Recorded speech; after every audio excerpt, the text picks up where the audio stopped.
procesos de fuga.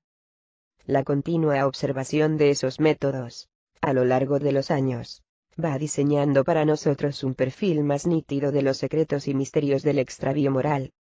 Las actitudes se agrupan, y, en cada una de ellas, se repiten los gestos, las palabras, los impulsos, las motivaciones.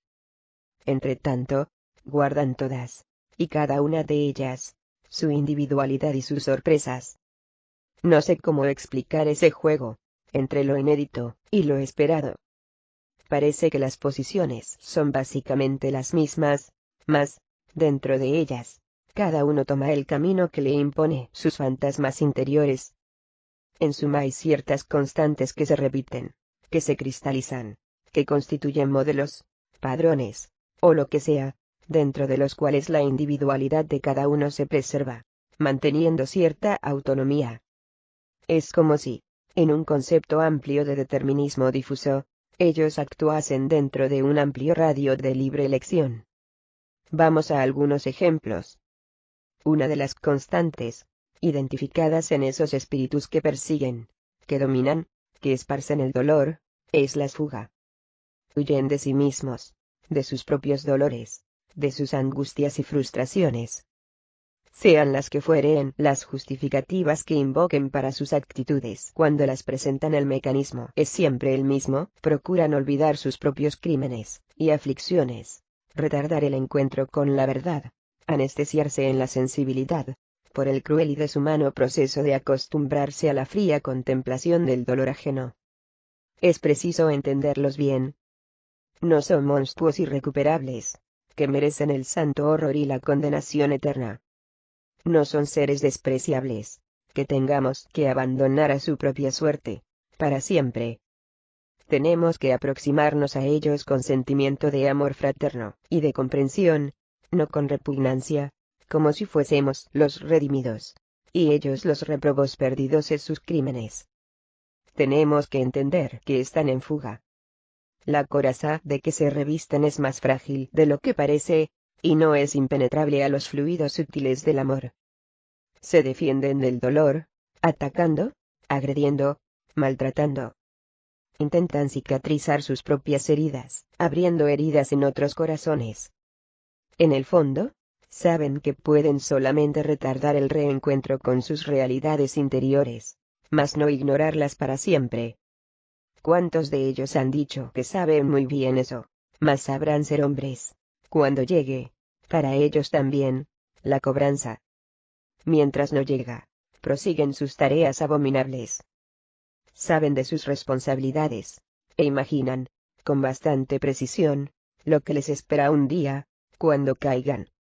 Por eso mismo, es que resisten, cuanto pueden, buscando apoyo en las organizaciones a que pertenecen, pues esa es la ley a la que se apegan, la ley de la solidaridad incondicional, que los protege mutuamente del día del despertar. Esa es la doctrina de la fuga. Por otro lado, quien huye precisa de escondrijos para ocultarse. En el caso, ocultarse de sí mismos. Son muchos, esos refugios.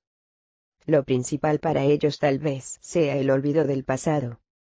Este recurso es básico, esencial incluso, para aquel que precisa, delante de su propia conciencia, justificar, por ejemplo, una venganza impiedosa, que se prolonga en el tiempo por siglos o milenios.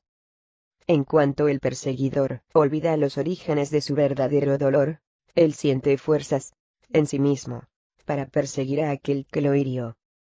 Si él volviera sobre sus pasos, a su pretérito, descubriría que sufre aquella herida exactamente porque, antes, causó dolor semejante a alguien, faltando, así, a la ley universal de la fraternidad.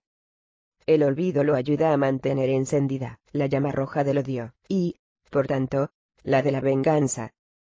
Es víctima inocente de un crimen ignominable. Aquel miserable le robó la mujer, pisoteó su honra, lo llevó al crimen, al suicidio, a la miseria, a él, que siempre fue bueno y correcto, que ningún mal hizo a nadie. Si un día él descubre, por ejemplo, que hace siglos vienen los dos disputando, a punta de puñal, aquella misma mujer, a través de varias encarnaciones infelices, Su perplejidad es enorme, y muchas veces, el impacto de ese recuerdo es suficiente para sacudirlo fuera de su escondrijo psicológico y recolocarlo en la trilla evolutiva de la recuperación interior. Otras veces, ni eso basta, pues son muchos los que, a través de una larga y tenebrosa experiencia espiritual, casi siempre en el lado errado de la vida, conocen bien el pasado, y, asimismo, prosiguen en la fría ejecución de sus planes pavorosos. Estos también están en fuga, mas no buscan los escondrijos habituales, y sí el aturdimiento de la acción. Mientras están aturdidos, organizando planes tenebrosos y llevándolos a efecto, viven a salvo de sus propios dolores. La desesperada actividad los mantiene, en cierta forma, ajenos a sus dramas y desesperos. Uno de ellos me confesó que conocía bien su pasado. Ocupara, en cada vida, la posición que le convenía a los propósitos personales. Amaba la gloria y el poder, por encima de todo. Responsabilidades, claro que tenía muchas. Y de ahí. Otros dicen que no les importa el rescate. Lo que importa es lo que hacen en el momento. Eso les agrada. Es eso lo que desean hacer. Sea la venganza, sea la disputa de mayores ganancias de poder, sean las campañas más amplias, en que prestan su colaboración a la organización a que pertenecen, y que, a su vez, también los protege. La imaginación de cada uno crea su propio mecanismo de fuga. Están los que se prenden a los conceptos teológicos, después de desfigurarlos y corromperlos, para servir a sus propósitos. Esto es particularmente válido para los antiguos sacerdotes, que se apoyan en fantásticas teologías, y en textos escogidos con extremo cuidado, en el propio Evangelio del Cristo. ¿Cuántos de ellos hemos encontrado en las tareas mediúmnicas? Me acuerdo de uno en particular. Montara su propia organización, en las tinieblas. Se presenta aparentemente muy humilde y manso. Me informa que consintió en recibirnos en su cámara, porque la entrevista le fue solicitada por personas que él respeta y admira. Está claro que se ve en aquello que llama su propia cámara. Es la segunda vez, en muchos años, que concuerda en tratar directamente con alguien, pues tiene sus auxiliares para contactos y ejecución de los planes. Quiere saber lo que deseamos de, aunque ciertamente lo sepa. El diálogo prosigue, tranquilo, en cuanto él permanece escondido en su mansedumbre aparente, mas las amenazas más claras comienzan a filtrarse. No nos dejará salir de allí, sin saber de lo que se trata, pues se dignó en concedernos la entrevista. Al final de larga conversación, difícil, en que él se mantiene amenazador, en su aparente tranquilidad, nuestros benefactores nos revelan que se trata de un antiguo franciscano extraviado. Al poco tiempo, conseguimos despertarlo para la realidad que él tanto teme enfrentar. ¿Cuál habría sido el mecanismo del fenómeno, que se podría llamar de inversión del lugar? ¿Cómo y por qué el espíritu, incorporado en el medium, en la habitación en que realizamos los trabajos mediúmnicos, podía juzgarse recibiéndonos en su cámara? Nuestros mentores no nos explicaron lo ocurrido, mas creo que no sería fantasioso admitir, especulativamente, en ese caso, la vieja y segura técnica de la hipnosis.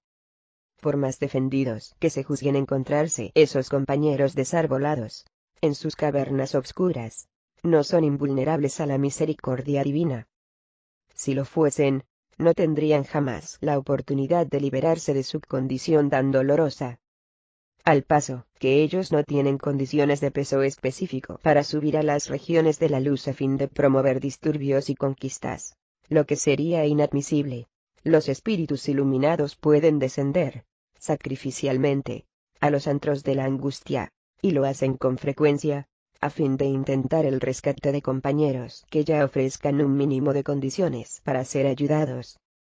De algún modo, cuyo conocimiento aún se nos escapa, aquel hermano debe haber sido preparado y condicionado de tal forma, por los trabajadores del Cristo, que, incluso trasladado, en nuestro grupo, se sentía aún en toda la seguridad de su reducto, en el cual condescendía generosamente en recibirnos. con sus poco veladas amenazas.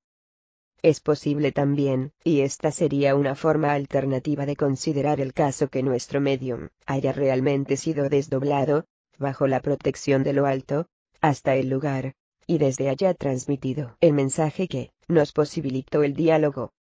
Frecuentemente, hemos presenciado ese fenómeno del traslado de mediums, que, desdoblados del cuerpo físico, van al encuentro del espíritu que nuestros mentores desean poner en contacto con nosotros. Dejo abiertas las opciones mencionadas, así como otras que no se me hayan ocurrido. Un día sabremos lo suficiente para entender mejor esa extraordinaria facultad que es la mediumnidad. Son muchos los que hablan en nombre de una fe que no poseen, en nombre de un Dios que no aman, de un Cristo que pretenden colocar al servicio de sus pasiones subalternas, y de un Evangelio que solamente citan en aquello que les conviene, con las interpretaciones que les interesan. No niegan la reencarnación, ni la sobrevivencia, ni la comunicabilidad de los espíritus. Mas esto será revelado, dicen, cuando la Iglesia fuera restablecida en toda su gloria, o sea, cuando vuelva a dominar, como instrumento de sus ambiciones. A veces el escondrijo es la cultura intelectual. Construyen sus propios sistemas, inventan brillantes sofismas, y se adiestran en una dialéctica deformada, mas, no por eso, frágil y desarticulada. Al contrario, bastante inteligente, pues, siendo ellos inteligentes, precisan de un inteligente mecanismo de fuga. En fin, cada uno construye su escondrijo, inventa sus defensas, según sus inclinaciones, recursos e intenciones. La finalidad, con todo, es una: solo esconderse de las propias angustias. Cuando descubrimos sus motivaciones, estamos en camino de poder ayudarlos a liberarse del dolor. Los indicios precisos ellos mismos nos los proporcionan. Es preciso estar atentos, vigilantes, pacientes, y prontos a servirlos en aquello que les conviene a los espíritus atormentados, y no en aquello que pueda estimularles las pasiones abrasadoras.